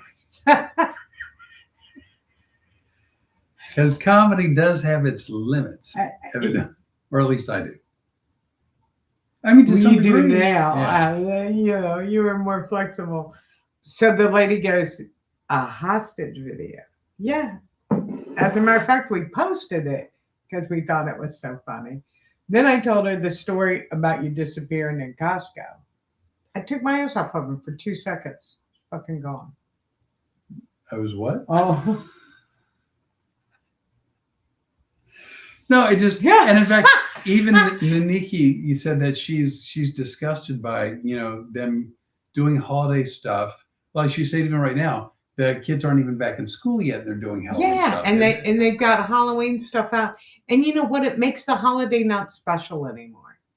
Well, yeah. I mean, when you're celebrating it for 4 months before it even shows up. It's not like it's my birthday. Claude says we have our seats reserved for the Twisted Oak in Dade City. Oh, I can't wait to see you. You guys, the Twisted Oak is a special place for us. It's an anniversary. But No. it is special. No, it's not. But we really like it there, and our buddy Bash runs that. Yep. We're looking forward to it. You know what else I'm looking forward to? Do tell. The Ceteda Arts. Oh, can we do a plug? I'm begging you to. I don't know, other than Rod, our dear friend Rod, I don't know that many, if any, people from the Lafayette, Louisiana area tune in. So I'm going to have to post it elsewhere. But Renee and I are doing Road Comics Adventures live show at Cité des Arts, July 25th. Man, I think it's July 25th. Is that right? I think it's either the 25th or 26th. I think you're right. I think it's the 25th. My memory is usually pretty spot on. Oh, no. Oh, that's August. Oh, yes. The 25th. It's in downtown Lafayette. It's a very small, or when we want to say a nice Quaint. word for small, quaint or intimate. Intimate theater. It's but you know what the cool thing is the guy who owns Ceteda Art. Love him. He's a great guy. Great guy. Real easy to deal with. I really like him a lot. And I know his brother really well. His brother and I used to work together all the time. He used to be my opening act out on the road. Great and comic. He's one of the Texas Outlaws. Great comic. comics. Yep, absolutely. So if you know anybody in South Louisiana, that would be pretty much, We both have the poster on our wall Do for we? Ceteda Arts. Please share it if you know anybody in Louisiana. We'd love to have some people show up. One show, one night only. It's me and the Renee. We're doing Road Comics on the 25th of July. And it's actually pronounced Cité des. Poor baby. I know. Thank you. You've had a bad belly all day. It's- She had an upset stomach yesterday. You have it today. She gave it to me.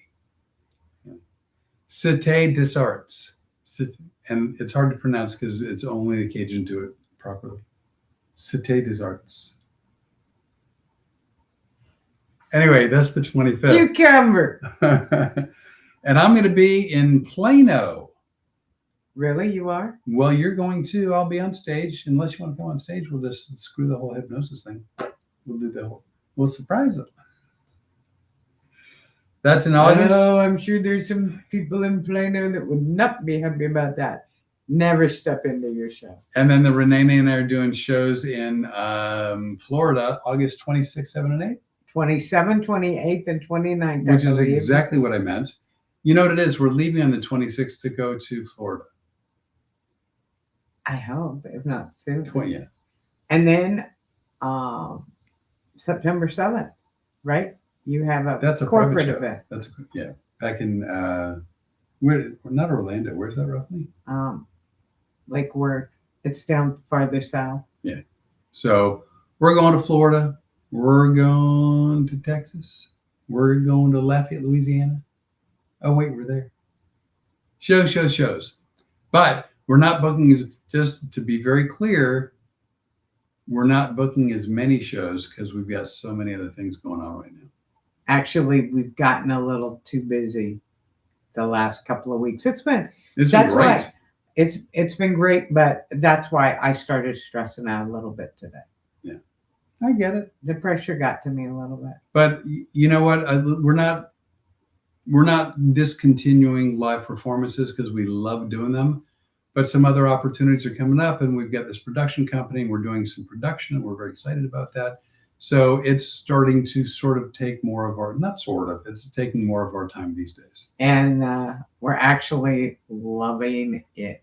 Yeah, absolutely. It's very good creatively. Yeah. And I'm so sorry that you can't keep the F word out of your mouth for an entire podcast. You are incorrigible. I adore him. That's what I said. Effing adorable. See, a gym letter September 7th, and then it says slow connection, so I can't read the rest of it. September 7th is from Jimmy Leonard, is our anniversary. Oh, wow. Him and Deb. Yeah, We've been married for like 100 years. I don't know how you do it, man. I do not know how you do it. The longest I got to was 18. That was, I mean, for me, relative to my record, that was pretty good. You did farther than I did. Yeah, well, I got 7 years. so yeah, but 4 out of 5 didn't come close to you. 4 out of 5 done it. 4 out of 5 doesn't add up to your 1. 1, 2, 3, and 5 combined don't add up to your 1 marriage. Oh, wow. Just thought I'd share And that. that's why you and I are big on certain anniversaries because they Yeah. mean they're special. I haven't been able to celebrate many. Just throwing that up. Anyway, we're at about 53. Let's get out of here because we got other stuff to do. We actually have more production tonight, believe it or not. I've got some things I've got to. Anyway, hey, if you didn't know this, we do this every Tuesday night, 6 p.m. Central, 7 o'clock Eastern. Here's what I wanted to say to people. What's really funny is neither one of us were in the mood to do the podcast tonight. No, it was a rough day. I'm going to say I've had some rough days. This is nothing like it because the level here is so much different for me. But for us, it was a rough day. And I just said, you asked me right before we even started, are you okay? Do you want to talk? You seem like something's wrong. You're out of sorts. Yeah. Yes, I hate everybody. Well, momentarily. Yeah. In that moment. And it's funny, as soon as you guys come on and we start talking to you, it changes everything. Yeah, you blink your eyes and 2 hours have come and gone. And I just want to thank you. I want you guys I want to thank you for being our friends and our family. I want to thank our sponsor. We have not done so yet, and we should have, because she's amazing. She's an amazing person. And you guys, she is so generous in giving away the coupon for the free portrait sitting. Yeah. And also the free portrait. Yeah, the 8x10. The 8x10 portrait. You can pull those off of any of our pages. It's on there. They have locations, 3 in Florida, 1 in near Austin, Texas, 1 near Nashville, Tennessee, and 1 in Connecticut. I know things. So and again, there's no obligation, but either yourself, you and your significant other, spouse, girlfriend, boyfriend, Brothers, brothers, sisters. pets. They really do a good job with pets. If you want a picture of you or someone you care about, or a group of people that you can. I'm going to tell you, I don't think anybody could do it any better or make it any easier. Look what they did with us. You hang it in your house and proud of it, and it's something you'll keep with you for the rest of your life and generations to come. It's amazing, and they make it easy. They're fun. They were a lot of fun, actually. I was shocked and amazed. So give it a thought. If you live in any of those areas, or you plan to travel to any of those areas, it's certainly worth considering. They do a great job, and it's a keepsake forever. And I'll tell you what, as we get older, you go, the kids would be thrilled with something like that. What I'm going to do in about 15 or so years is I'm going to keep this portrait up, and then I'm going to take a piece of paper, I'm going to write my name on it with an arrow, and I'm going to thumbtack it to the wall, pointing to me, and I'll do the same thing on the other side with your name pointing to you, in case I have some memory lapses. So we're doing it tomorrow? I'm not going to do it on the portrait itself. I'm going to do it next to it. I'm going to thumbtack it in the wall next to it. I mean, maybe you should think about some of our conversations and think about putting that up tomorrow. Yeah, that's a possibility. Did you leave that stove on? Hey, I was busy cooking. Leave me alone. You guys are amazing. I hope you all are safe and sound. I hope you're all very happy. If there's anything that we as a community can do, let us know. We are going to be working on the reunion because I'm really looking forward to that now. We're now looking, I think it's April 2027. April 2027, yes, like mid-April. So we got a good night from Naniki. Oh. And we're fixing to head out as well. And so we always do our customary. Was there more you were saying? Did I interrupt you? Oh. No, I'm getting ready. We always have our customary goodbye.